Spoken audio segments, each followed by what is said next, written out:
Hey, everybody, welcome. Just going to give people a minute or so just to join us here on the call, but we will be getting started shortly. All right, evening, everybody. Just going to give it another 30 seconds or so, give people a chance to jump on here, but then we will start. All right, it looks like it's slowing down, so let's get started. All right, welcome everybody. Thanks so much for joining this evening. So appreciate your taking the time, and I hope the information I'm going to present tonight is helpful for you. I'm Drew Heilpern from Summit Educational Group, and before we dive in, just a couple quick logistical things. The first one is we are recording this. We'll try to get the link to the recording out to you tomorrow or on Wednesday. I'm going to cover a lot of ground tonight, so please don't feel like you have to hang on my every word. I'll obviously feel flattered if you do, but you'll have access to the recording, so that way if you want to go back and rewatch or re-listen to any of this, you'll have the opportunity to do so. Also, if you have any friends or colleagues who you think might be interested, definitely feel free to forward the link to the recording on to them as well. Also, if you have any questions, please don't hesitate to type them in the Q&A box that you have on your screen. Just in the interest of time, I'll hold questions to the end, but I'll keep an eye on the time, keep us moving tonight, and circle back and answer any questions that you have. But three major goals for the presentation tonight. The first one is really just to put these tests in context for you. They are not the be-all, end-all of the college admission process. Your students' lives do not depend on their SAT or ACT scores. Having said that, I don't want us to completely put our heads in the sand around these tests either, because depending on the schools that ultimately end up on your students list, there are schools out there that will see the scores, consider the scores, put a little bit of weight on those scores. But anything we can do to keep these tests in perspective and not give them more life than they deserve is always helpful. And then second goal tonight, as the title suggests, just going to do a deeper dive on the ACT and this newer digital SAT, just so you have a better understanding in terms of what these tests look like and some of the differences between them.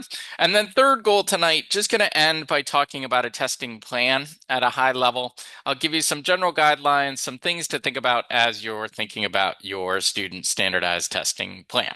All right, so with that as a quick intro, let us dive in here. So I start with this slide. I start here because this is back to that idea that at the end of the day, these really are just tests. Again, not the be all end all of the college admission process. Um, and the main take home message that I want you to have from this slide is these are just a number of the different factors that are going to go into that final admission decision. But the main take home message I want you to have is please keep in mind that the number one thing that colleges are looking at is the students' grades, their transcript, their day in and day out performance in school. Next thing they're going to look at is what's called strength of curriculum. You'll also hear it referred to as rigor of the curriculum. Did students challenge themselves academically? Did they take advantage of the academic opportunities presented to them at their high school? And then for those schools that consider standardized testing scores, the two major tests that they're going to be looking at are either the SAT or the ACT. And colleges do accept both these tests equally. So it's really up to your student to decide if they want to go down an SAT path or if they want to go down an ACT path. For those students who are in AP classes and taking AP exams and choose to submit those AP scores as part of their application, those colleges will see those AP scores, consider those scores in their overall application read. But even those colleges that are getting, for instance, like 30,000, 40,000, 50,000 plus applications now, they are reading the student essays that are part of those applications. They absolutely are reading the counselor and teacher recommendations. They are looking at your students' extracurricular activities. any position of leadership they've had, any work experience they may have had.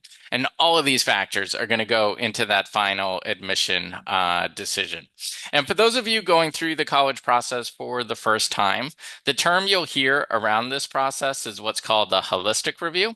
And what the college admission folk are doing with this holistic review is they're really trying to get to know the applicant as a person, not just as a number. So they're not just going to take a student's grades or GPA and put it in some kind of algorithm or formula with their SAT or ACT scores and then make that admission decision based on that number.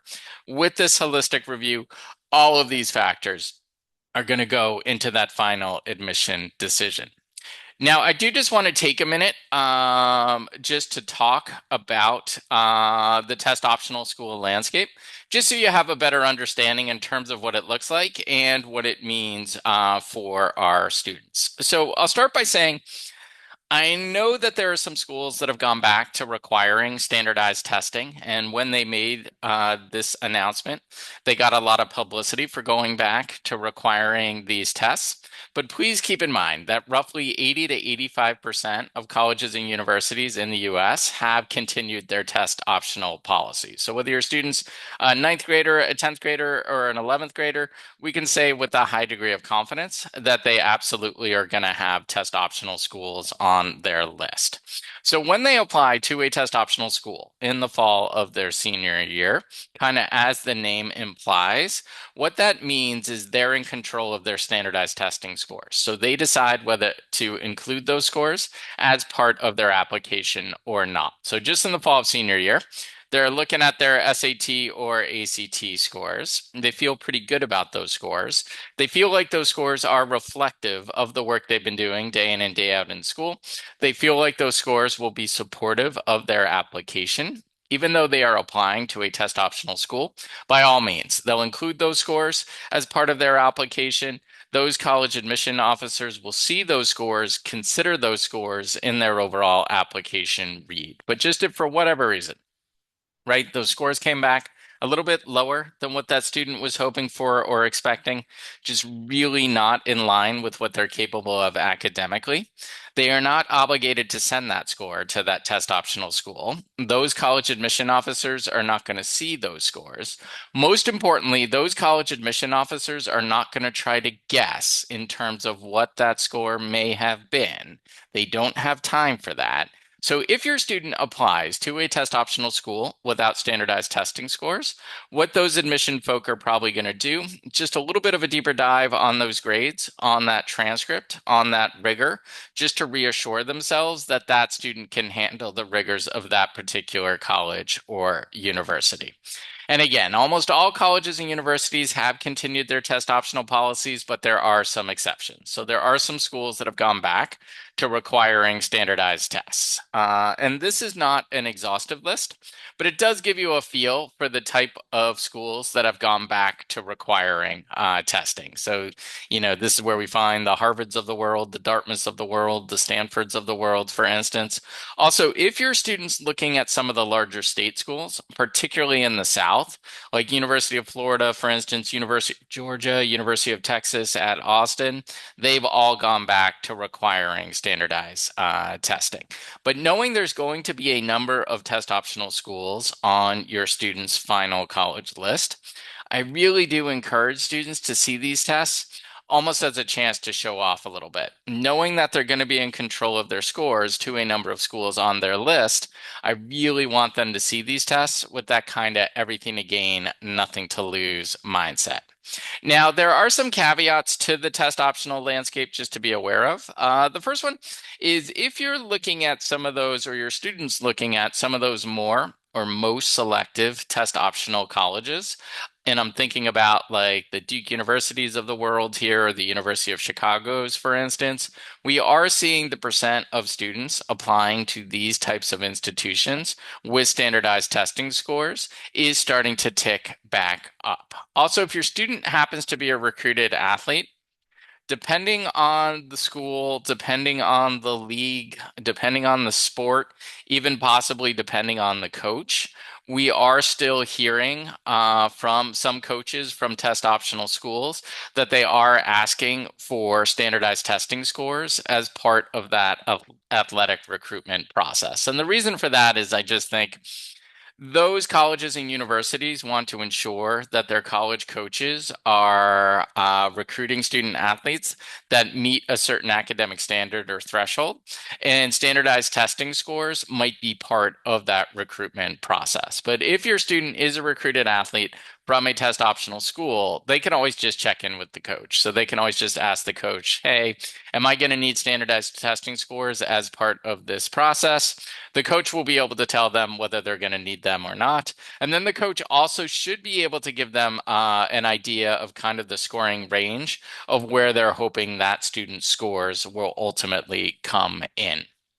And then the third caveat around the test optional landscape is just around this idea of merit scholarship awards. So, what a merit scholarship award is generally a non-need based financial aid award. And for those schools that give merit scholarships, they're using it as a recruitment tool. So they are trying to entice strong students to apply and hopefully ultimately enroll at their institution. And the reason why I talk about merit scholarships here under this kind of test optional umbrella is just be aware that there are schools out there that admit test optionally, but when they consider these merit scholarship awards, they might still be factoring in standardized testing scores. Now, the college admission folk, they do try to be as transparent in their policies as they can be. So if your student's looking at a test optional school that you know gives merit scholarship awards, you can always just ask them, do they consider standardized testing scores in those awards or not? And they'll give you an honest answer in terms of what their policies are. And then the last point that I want to make around the test optional landscape is just around this idea of strategic submission. So, what strategic submission means is, let's say, for instance, in the fall of senior year, your student has 8 test optional schools on their list. With strategic submission, your student doesn't have to decide, okay, I'm going to send my scores to all 8 of my test optional schools or to none of my test optional schools. They can actually decide on a school by school basis whether to submit those scores or not. So in our hypothetical example here, they might ultimately decide, you know what, I feel good about my scores to these 6 test optional schools on my list, so I'm going to go ahead and send them. But maybe for whatever reason, I'm going to hold my scores back from these 2 test optional schools on my list. And you can see kind of pre-pandemic, only about 4% of students nationally kind of knew about this and were taking advantage of this. Then with COVID and the pandemic and almost all schools going test optional, you can see that percentage went up 6-fold. Next time this survey is done, I think we're going to be well over kind of 60-70% of students nationally being characterized as strategic submitters, just as more and more students and more families know that they can take advantage of this. But this idea of strategic submission, it does dovetail nicely with that philosophy that I want students to have in terms of thinking about these tests through that everything to gain, nothing to lose mindset. Not only are students in control of their scores to their test optional schools, but with strategic submission, they are in control of those scores on that school by school basis. And again, I'm going to hit you with a lot of information tonight in a relatively short amount of time. But if you only remember one slide from this entire presentation tonight, this is the slide that I want you to remember. At the end of the day, helping students hit their full potential on these tests comes down to having a testing plan. And that testing plan, it's answering 3 pretty straightforward questions. Which tests should I take? When should I take them? And how and when should I prepare for them? And if your student has this testing plan mapped out ahead of time, it's just going to reduce some of the anxiety that always seems to surround standardized testing. Just students knowing when they need to be thinking about these tests and when they need to have them on their radar can go a long way in terms of reducing some of that stress. And I'll come back to these points, but I do want to make them now. So the first point around the testing plan is just I know that there's huge pressure on our students for what I call early and often testing, right? Just keep testing, testing, testing, testing, testing, and start that process earlier, earlier, and earlier. But please keep in mind that performance on these tests, it does correlate with age, maturity, and time spent in school. Everything that students are doing day in and day out in school is helping them prepare for these tests. So what that means is statistically speaking, most students are going to peak on these tests kind of a little bit later in spring of junior year into that fall of senior year. And when students are most ready to take these tests, that's when I want them to take them. And then the second point around the testing plan is at the end of the day, that quote, perfect testing plan is going to be customized for your student. So it's really what works best for them and what works for you as a family. So please do not worry. If your student's testing plan looks a little bit different than what a best friend is doing, or what a neighbor is doing, or possibly even what an older sibling ended up doing, there's many paths to success here. It's really what's going to work best for your student. All right, so now as we start doing a deeper dive in terms of what the standardized testing landscape actually looks like, I'm going to start by talking about this newer digital adaptive PSAT and SAT. So the PSAT and the SAT, they've moved to this online format. So they are no longer a paper and pencil test. Students will take this test actually on a computer or on a tablet or some kind of device. And to take the test, students will need to download what the College Board has created. It's this Blue Book app. That is the platform in which both the PSAT and an official SAT is administered.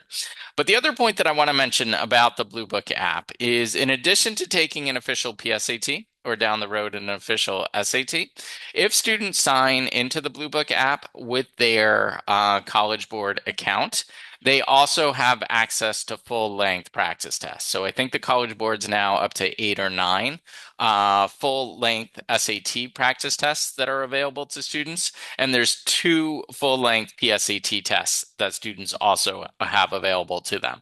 So for students who want to do some self-study, that is a great resource for them. Here at Summit, we've designed 4 full-length practice adaptive SAT tests. So definitely feel free to reach out to us to take advantage of those as well. And in terms of what the platform looks like, in terms of students taking the PSAT and the SAT online, I will say that the College Board put a lot of time and effort into developing the Blue Book app and into developing this online testing platform. So our students, they're completely unfazed by taking an SAT online. They're completely in their element. And it is a pretty user-friendly experience taking an SAT through their app. They built in a number of nice features just to make it easier for students to kind of navigate their way through the test. So I won't spend tons of time walking you through this, but just to give you a feel for some of the features. So we're looking at the verbal portion of both the PSAT and the SAT, just to give you a feel for it. So you can see there's this annotate button here. So if students click on that, they get access to a highlighting tool, so they can just highlight any parts of a verbal passage that they would like to. It also brings up an annotation box, so they can take notes in that box if they would like to. On the verbal section, all of the questions are multiple choice. On the math, they're almost all multiple choice. There are some free response questions as well, but anytime students are taking a multiple choice test, we know process of elimination is a helpful strategy.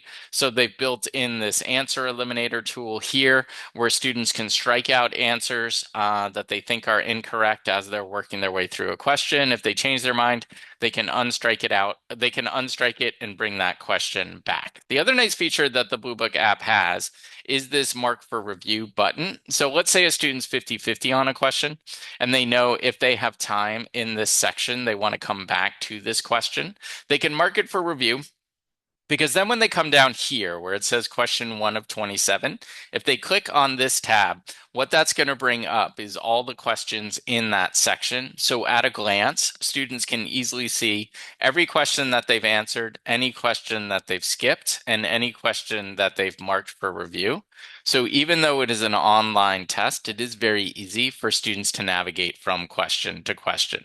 The platform also has a built-in timer, which is nice, so students know exactly how much time they have left in a given section. So this is what it looks like on the verbal side. This is what it looks like on the math side, almost identical to what we saw on the verbal side. Here's our timer, here's our answer eliminator, here's our mark for review, here's our dashboard. But the other nice feature that the Blue Book app has incorporated is this calculator icon. And for all of the PSAT math questions and all of the SAT math questions, students do have access to this calculator icon. And when they click on the calculator icon, what that's going to bring up is a Desmos graphing calculator. And for those of you familiar with Desmos, you know that it is a very powerful graphing calculator tool. So if students have had some exposure to Desmos and some practice with it, it can be very, very useful in terms of answering some of the math questions that they're going to see on this test. Having said that, students can absolutely bring in their own graphing calculator. So they can bring in their own like TI-83 or TI-84 and use that in addition to the Desmos graphing calculator or in lieu of the graphing calculator. And it is an online test. So for the math sections of this test, students are given scratch paper. They are not expected to do everything in their head or everything on the calculator. They absolutely can write things down, and we highly encourage students to take advantage of that. But this is what taking the math portions for the PSAT and the SAT online look like. Okay, as we start doing a deeper dive on the testing landscape, I do just want to take a minute to talk about the PSAT. So the PSAT, it really is just practice for the SAT. Colleges don't see PSAT scores. They're not making any admission decisions based on PSAT scores. Anytime students get an opportunity to take an official test under real conditions, especially when it doesn't really count for anything, it's always good practice for them. And I do just want to take a minute just to talk about the scoring of the PSAT because it can lead to a little bit of confusion. But the SAT, even though they've moved to this adaptive online format, it is still on the 200 to 800 point scale. So 200 to 800 on the verbal, 200 to 800 on the math. Whereas on the PSAT, as you can see, it is on a 160 to 760 scale. So for our juniors in particular, like when they get their PSAT scores back in early fall of junior year, typically they'll take it in October and get their scores back depending on when they took it, early to mid-November. Often the question we'll get is, all right, Drew, so the PSAT is out of 760 instead of out of 800. So when I get my PSAT verbal score and my PSAT math score, can I just add 40 points to that score and that would be my SAT score? And you can kind of tell by the tone of my voice and the way in which I'm talking about this, but the answer to that is unfortunately no, they cannot. And the reason for that is you can kind of get a sense for this the way this slide is organized. But these tests are all what they're called vertically aligned in their scoring. So what that means is you can use a PSAT score as a baseline score for the SAT because it is the score they would have gotten had they taken an SAT on that day. So for instance, if they got a 600 on the PSAT verbal and a 600 on the PSAT math, that 1200 would be their SAT score. Now, the reason why the PSAT is out of 760 instead of out of 800 is this is in some ways the College Board acknowledging that students are taking the PSAT a little bit early. So they're taking it in October of junior year. We know they're not going to peak on this until late spring of junior year, possibly even into the fall of senior year. So those hardest math questions, for instance, in that 760 to 800 point range that are on the SAT, they're just not on the PSAT. So that's why the PSAT scale is cut off at 760. Similarly, on this end of the scale down here in that 160 to 200 point range, there's some easier questions on the PSAT that just aren't on that SAT. But with that vertical alignment, you can still use that PSAT score as that baseline score for the SAT. But I always try to remind our juniors, when they get their PSAT scores back, if that PSAT came back a little bit lower than what they were expecting or what they were hoping, to not panic, because where they start on a PSAT and where they ultimately end up on an SAT is often two very different places. But it does give you a baseline score. It does give you a general sense in terms of kind of where you're starting in this process. Okay, so the two major tests that the colleges are looking for are either the SAT or the ACT. And colleges accept both these tests equally. So they do not have a preference for one test over the other. They do not see one test as a superior test, the other test as an inferior test. They are accepted equally. So really, at the end of the day, it's up to your student to decide whether they want to focus and go down an SAT path or whether they want to focus on the ACT and go down an ACT path. And here's a quick side-by-side comparison of the two tests just to give you a feel for them.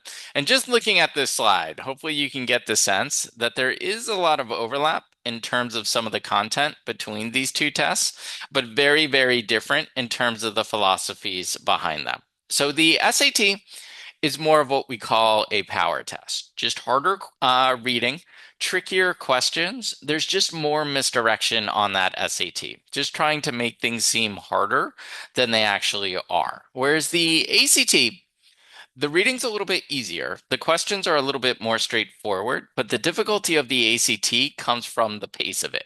It's an incredibly fast-paced test. It's almost a total sprint from start to finish on that ACT. So students who walk out of an ACT, or ideally a practice ACT for the first time, often their reaction is something like, you know what, Drew? I actually didn't think the ACT was that bad.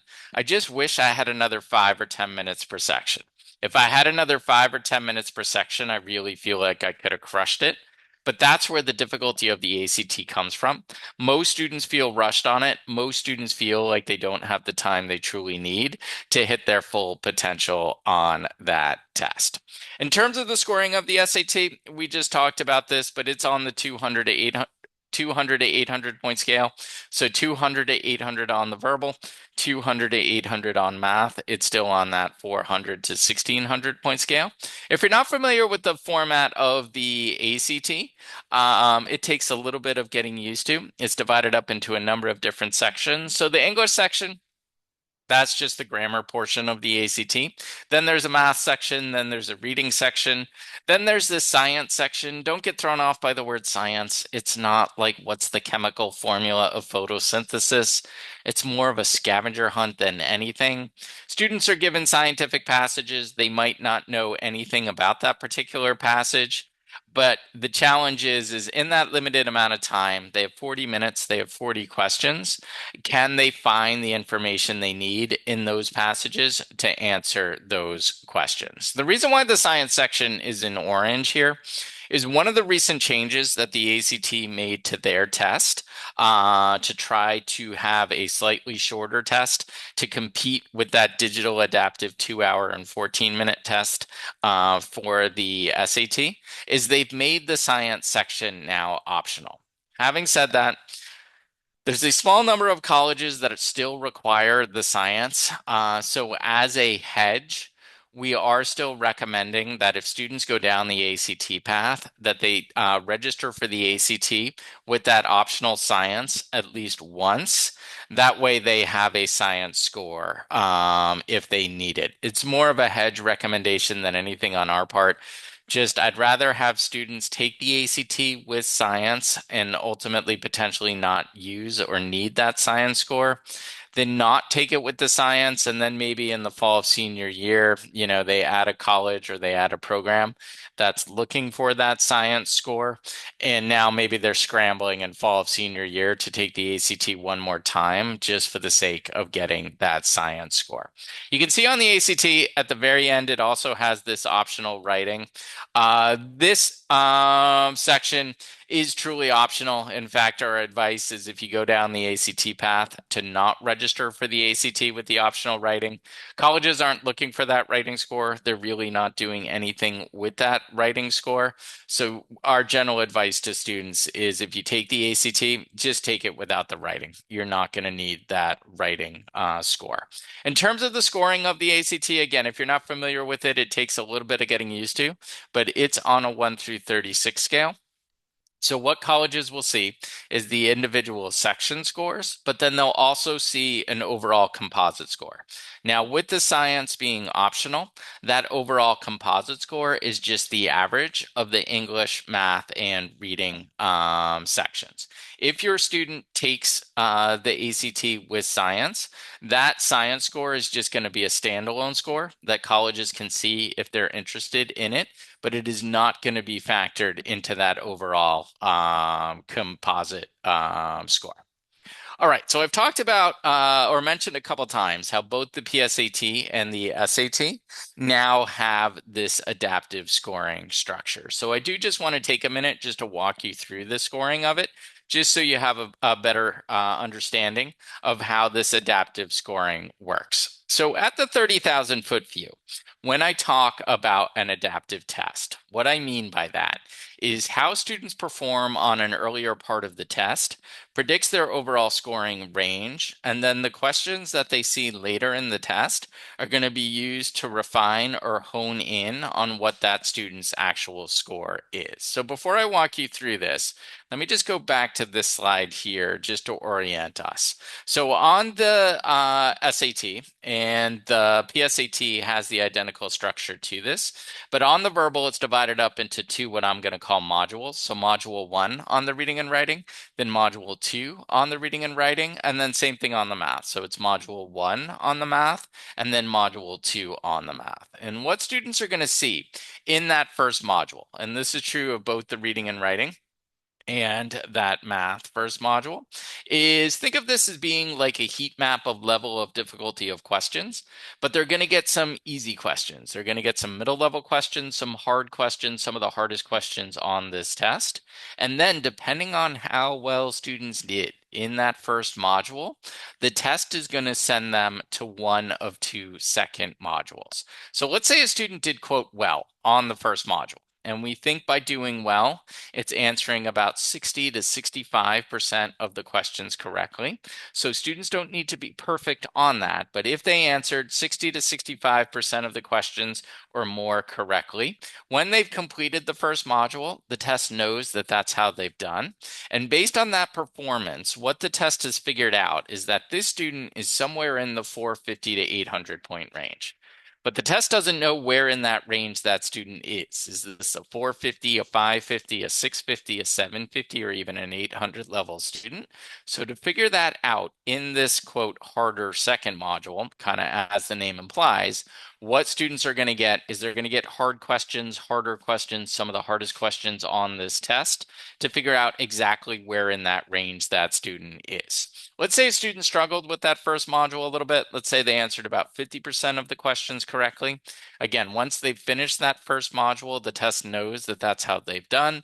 And based on that performance, what the test has figured out is that this student is somewhere in the 200 to low 600 point range. But again, they don't know where in that range that student is. So in this quote, easier second module, as the name implies, what students are going to get is they're going to get easy questions, mostly middle level questions. There might be the occasional hard question or two to figure out where in that range that student is. But just note, if a student ends up in this easier second module, their score is going to be capped. So we think the highest score that students can get is somewhere in that 620 to 630 range. Now, going into the PSAT and going into the SAT, students know that it has this adaptive scoring structure, but our general advice to them is not to worry about it. So when they've completed the first module, even though the test knows which second module they're sending the student to, the student is not going to know. So the test doesn't tell them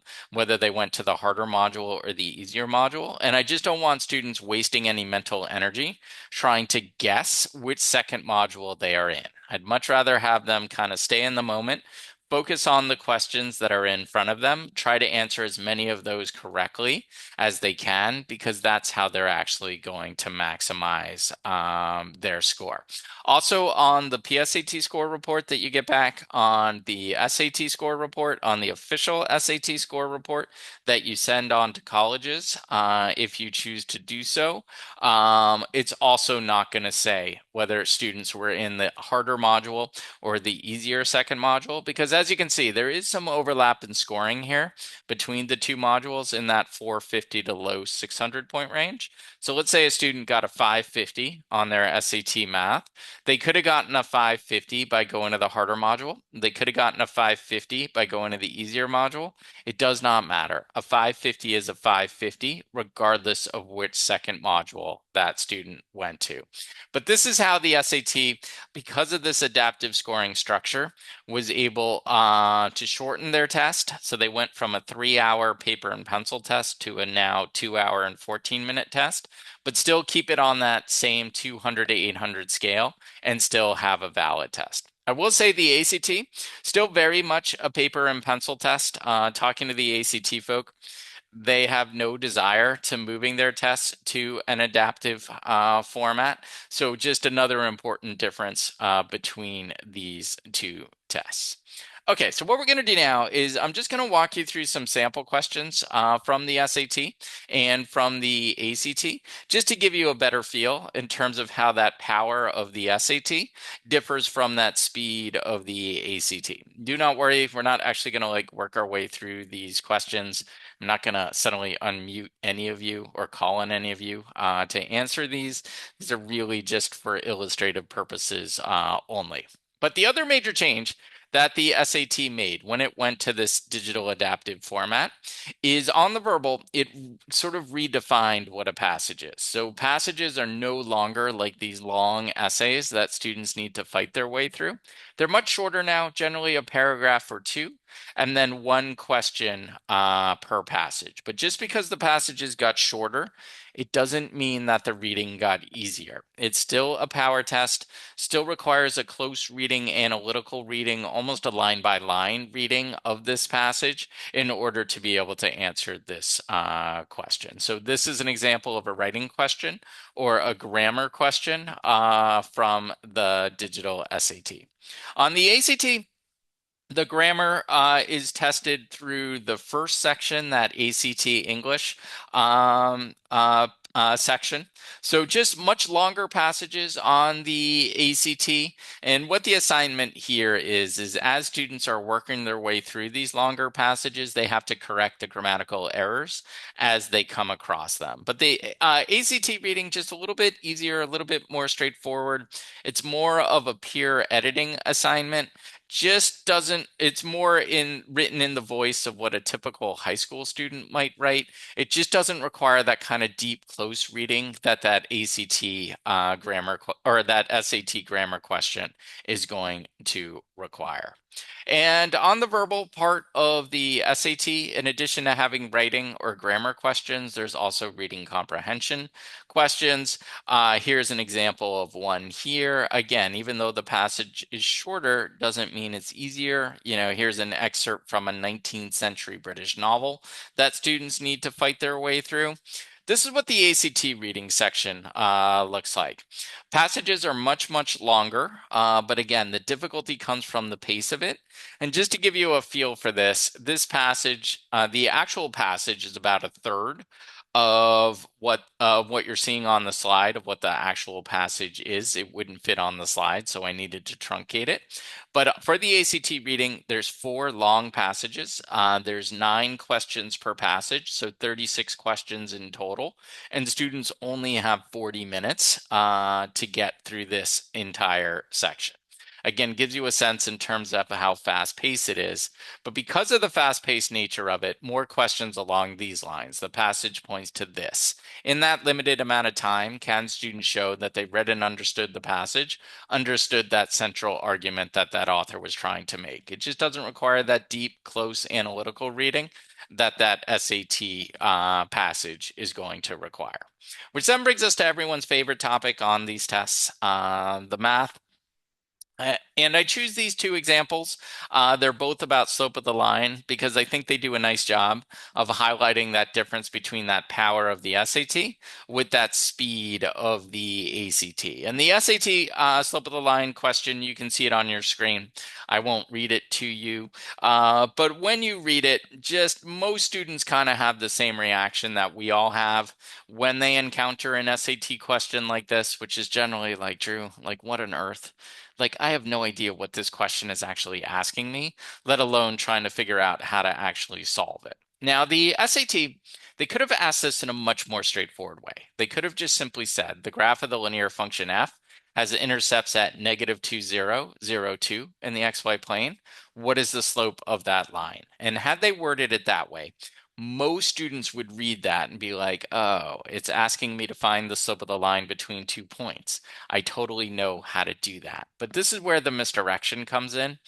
For students to figure out that this is all this question is asking, they have to figure out that whole a plus b equals 0 and a doesn't equal b and how it relates back to that earlier part of the question. Whereas the ACT, just way less interested in playing that misdirection game, much more straightforward of a question. Students are given two lines. One of the lines has the slope of 3.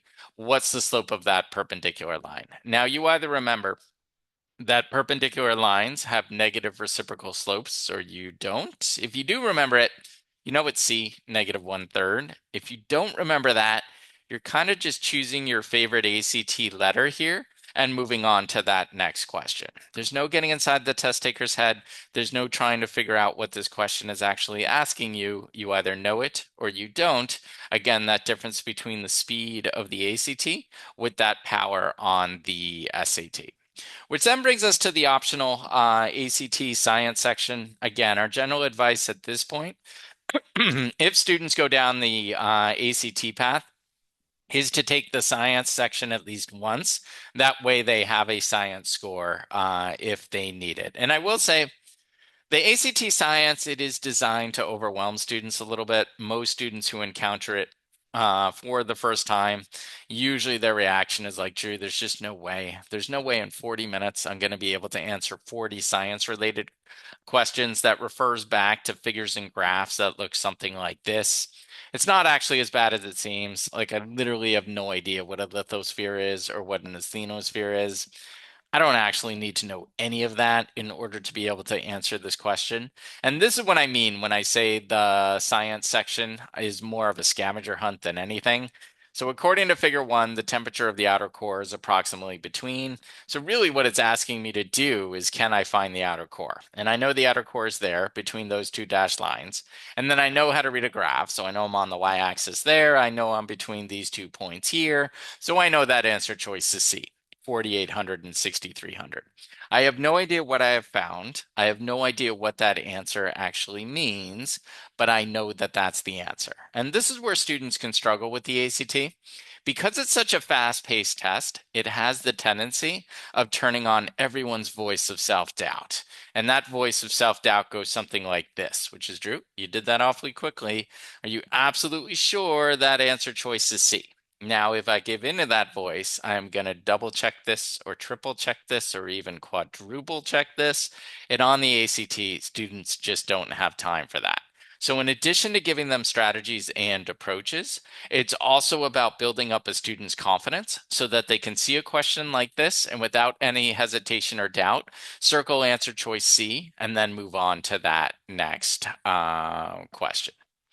Okay, so again, a lot of overlap in terms of some of the content between the SAT and ACT, but very, very different in terms of the philosophies, with the SAT being more of a power test. More challenging questions, more challenging reading requires a deeper understanding, a narrower focus of skills, especially on the math on the SAT, where 70 to 80% of the math is algebra, so algebra 1 and algebra 2. Less than 10% is geometry, but more time per question. Whereas the ACT being more of a speed test, reading and questions are a little bit more straightforward, does require that instant recognition though, as we saw with that ACT slope of the line math question and that ACT science question. Broader scope of skills, especially on the math on the ACT, where only about 30% is algebra. So way more geometry on that ACT compared to the SAT. But again, the difficulty is the pace of it, almost a total sprint from start to finish on that ACT. Which then brings us to the $1 million question. And the $1 million question goes something like this, which is, all right, Drew. So we know colleges accept both tests equally. So just earlier on in the process, if we can decide, right, are we going to go down an SAT path or are we going down an ACT path? It's just taking that potential amount of work and cutting it in half. But which test should we focus on? Should we go SAT? Should we go ACT? And I include this cartoon just because there's tons of urban legend out there that this type of student's going to prefer the SAT, this type of student's going to prefer the ACT. At the end of the day, the best way to make this decision is to try both tests, ideally in a practice setting. So that way students aren't faced with the pressures of taking the official SAT or the official ACT. And then there is a concordance table. So we can compare an SAT or practice SAT to a practice ACT. And we do offer free proctored practice tests every weekend out of our Waltham, Massachusetts office and New Canaan office. We offer them both Saturday and Sunday. So definitely reach out to us to take advantage of those. It is a great first step for students. If coming into our office, depending on where you are or just based on your schedule, is not convenient, definitely still reach out to us because we absolutely can arrange students to do a practice SAT and practice ACT at home as well, if that's more convenient for them. So here's the concordance table, just to give you a feel in terms of how an SAT score compares to an ACT score. And again, we know that you can use a PSAT as a baseline score for the SAT. So you absolutely can take a PSAT score and put that in this table as well. And I know this is a little bit small, so just to orient us a little bit, 24 out of 36 on the ACT, the equivalent to about an 1180 out of 1600 on the SAT, and then 30 out of 36 on the ACT, the equivalent to about a 1370 out of 1600 on that SAT. Keep in mind that roughly 70 to 80% of students who try both tests are going to score equally well on both. So for those students, in terms of deciding whether to go SAT or ACT, it does often kind of come down to their gut instinct a little bit. Like we joke with them, like which test did you kind of hate the least? If you're going to do some prep for it, which test would you rather prep for? Which test do you think plays to your strengths? Which test do you think you're going to have an easier time getting a score that is more reflective of what you're doing day in and day out in school? And this is also where I encourage you to take advantage of our practice tests. Because in addition to the scores, you also get an itemized score report back that shows every question the student answered correctly, every question that your student missed. So even when the scores come back comparable, again, 70 to 80% of the time they are, just by doing a deeper dive on those score reports and getting a sense for the type of questions that they've missed, we'll often, based on that information, we'll often have a recommendation in terms of recommending an SAT or an ACT when we do a deeper dive on those score reports. Again, when those scores come back comparably. So I definitely encourage you, feel free to use us as a resource. Definitely take advantage of those practice tests because it is a great first step for students.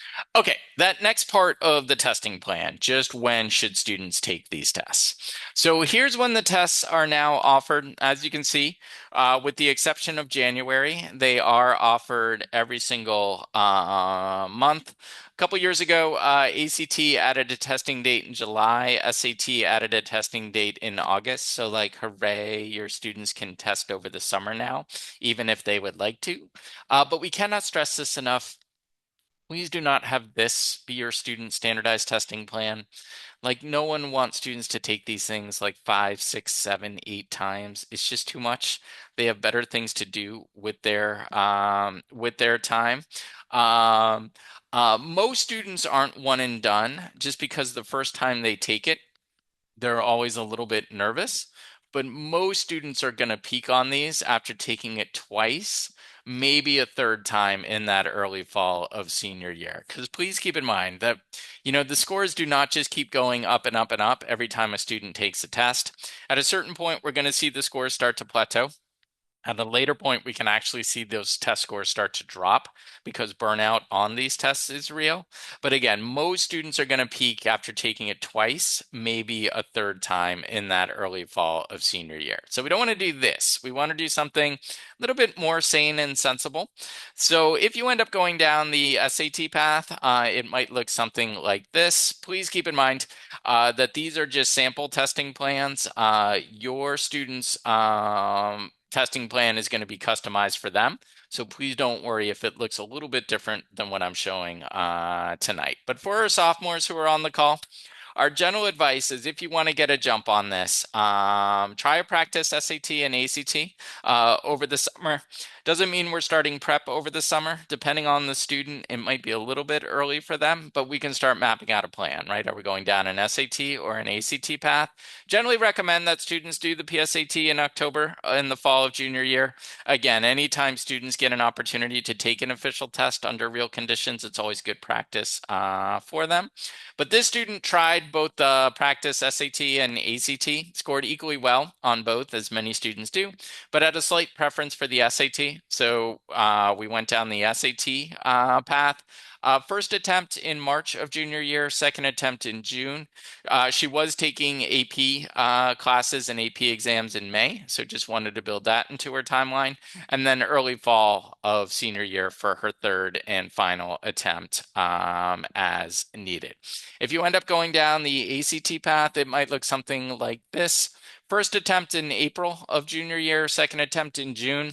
Again, AP exams in May if applicable, and then early fall of senior year for that third and final attempt.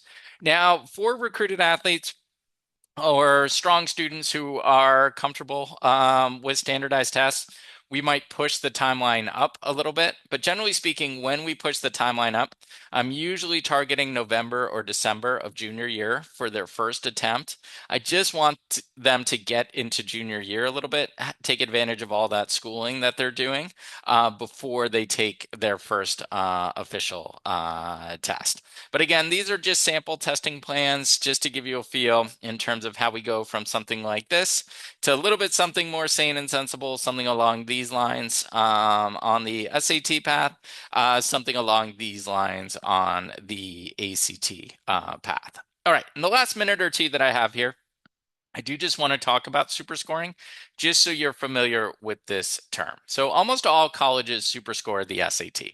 So what that means is if a student's taken the test more than once, what they'll do is they'll send in the full score reports from the two administrations of the test. In this case, it would be May and August that lead to their highest super score.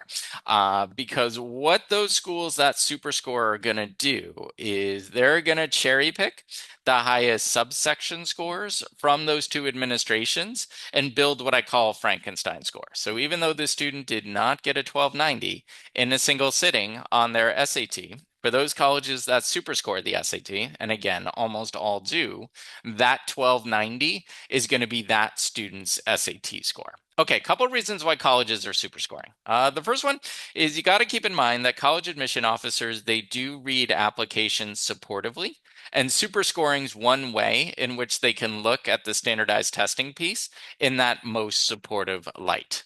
The other reason why colleges are superscoring, we all kind of loathe the US News and World Report college rankings, but published SAT and ACT scores still factor into those rankings. So it is in a college's best interest to be able to report as high SAT and ACT scores as they can.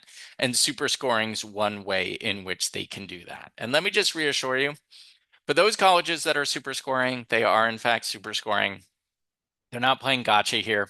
They're not trying to trick you into sending more score reports so they can see the 580, see the 640. They're not going to ask themselves which one's the real one. Should we average them together? They are going to take that 640 each and every time because it's in their best interest to do so.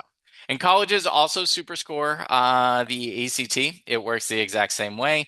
This student took February and June of junior year and then early fall of senior year. They're going to cherry pick the highest subsection scores and then recalculate that composite. So same story, even though this student did not get a 32 in a single sitting on their ACT, for those colleges that superscored the ACT, that 32 is going to be that student's ACT score.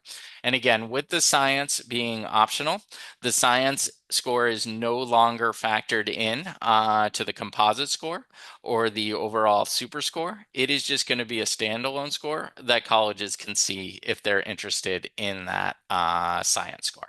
Okay, third part of the testing plan, just how and when should students prepare for these tests? Just as we want to do something sane and sensible on the testing side, I also want students to do something sane and sensible on any test prep that they do. So depending on a student's starting score and their ultimate goal score, most students are looking at about 6 to 15 weeks of study and practice going into that first official test date. I don't want students prepping for these things for like a year and a half, 2 years. It's just too much. They have better things to do with their time. And in terms of what goes into the test prep and what goes into our test prep program, three major areas. So one is content. So just knowing what's on the test, right? So knowing all the grammar, knowing all the math. The other is strategy, just a game plan for every section and every question that they're going to see. And then taking full length practice tests is a great way for students to build up their stamina, get their timing down, and also just get more comfortable with the type of questions that they're going to see on these tests. In our one-on-one tutoring program, again, we'll customize a program that will be effective for your student. It's going to incorporate kind of all three of these areas. And just to give you a feel in terms of time of that, again, we customize the program, but typically sessions will meet weekly for about an hour and a half. And then there is 2 to 3 hours of homework between sessions just to give students an opportunity to get that practice in. Again, just to build their confidence up that they can, they can work through these tests independently, with guidance from a tutor. But again, knowing that they have the confidence that they can do it without a tutor looking over their shoulder, because obviously that's the way that they're going to take the test. But again, we customize our one-on-one tutoring programs, so definitely feel free to reach out to us about setting that up. So again, I know we covered a lot of ground tonight, but just to sum up what we talked about, we can say with a high degree of confidence that your students are absolutely going to have test optional schools on their final list. So with that in mind, really encourage students to view these tests with that chance to show off, right? It's another objective data point that they can potentially share with colleges to show that college readiness, but really want them to have this kind of everything to gain, nothing to lose mindset. We just talked about this, but a little bit earlier on in the process, if students can do a practice SAT and a practice ACT, you get a baseline score, but more importantly, it helps us choose a path, right? Are we going down the SAT path or are we going down the ACT path? Because we're just trying to avoid going like SAT to ACT to SAT to ACT, and then rinse, lather, repeat on that in that early fall of senior year. And again, many schools on your students' final list will be test optional. They'll be able to take advantage of that strategic submission so they can decide on that school by school basis whether to submit those scores or not. And then I just leave you with this. We know that the number one thing that colleges are looking at is a student's grades, their transcript, their day in and day out performance in school. So a good testing plan, it has to prioritize schoolwork over any kind of test prep. It doesn't do us any good to raise standardized testing scores if it's at the expense of day in and day out academics. And I know it's easy for me to say on this side of the computer, but really these are just tests. Again, want students to see them as a chance to show off a little bit. They are not the be all end all of the college application process. Again, I'm Drew from Summit. If you're not familiar with us, definitely reach out, take advantage of our practice SAT and ACT tests. And then as you're getting into it, if you're looking for a little bit of customized support, we do one-on-one tutoring, both in-home and online. We do academic tutoring as well. We also do one-on-one AP tutoring also. So again, definitely use us as a resource. Feel free to reach out to us if you need anything.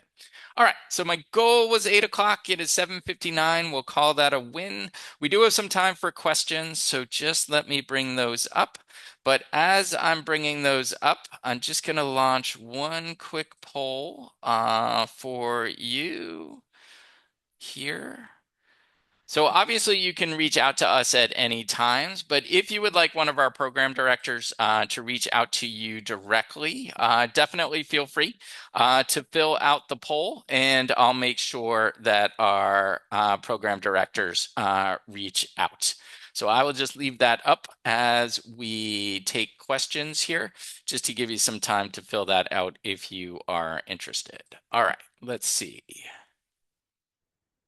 Okay, so where can we sign up for those in-person practice tests? So if you just go to our website, mytutor.com, and you click on, you should see a tab that says practice tests. If you click on that practice test link, you will come up with our schedule. And then you can just sign up online for one of the practice tests for SAT and ACT. And then you can also just reach out to us too. You can also just call us and we'll be more than happy to sign you up as well for that. But thank you for asking that. Let's see. Oh, next question is just about accommodations for these tests. So thank you for asking that.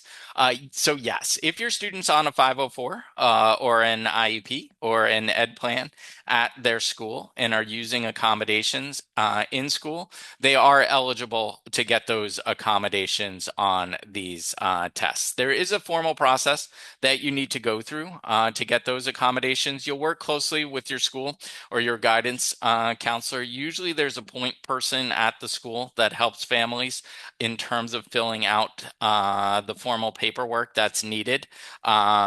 And to get those accommodations. The most common one is extended time, typically time and a half. But just note, it is two separate tests and two separate processes. So if your student has accommodations for the PSAT, they will also have those accommodations for the SAT and any AP exams that they might take, but they do not have it for the ACT. It is two separate tests, two separate processes. You do need to go through a formal process to get those accommodations on the ACT as well. But definitely check in with your school. It's good, especially for our rising juniors. If you think your student's going to be applying for and need accommodations on these tests, it's good just to give the school a heads up that you're going to be asking for those accommodations, because it does take a little bit of time for those accommodations to come through. And just as a follow-up point to the accommodations, I get this question a lot, is on the official score report, it does not say whether your student took the test with any accommodations under HIPAA laws. They can't report that information on that score report. So colleges have no way of knowing whether a student had accommodations or not, unless obviously you opted to share that information with them. Yes, we are recording this. And we will definitely make sure you get the link to the recording. We'll try to send that out to you either tomorrow or on Thursday, because yeah, we covered a lot tonight. So you'll have the link to the recording so you can go back and rewatch or re-listen to any of this. And we'll email the link to the recording to you, so to make sure you all have that. All right, but thank you for clarifying that. Let's see, any other questions? We do have, another minute or two. There's no rush. Obviously, if you think of anything as you're rewatching the recording, again, please don't hesitate to reach out to us. As you can tell, we love talking shop. We love being a resource for students and families. So please don't hesitate to reach out to us if we can be helpful in any way. All right, I'm not seeing any more questions, but thanks everybody for joining tonight. I hope this was helpful for you, and so appreciate your taking the time tonight. All right, thanks everybody for joining. Enjoy the rest of your evening. All right, have a good night, everyone.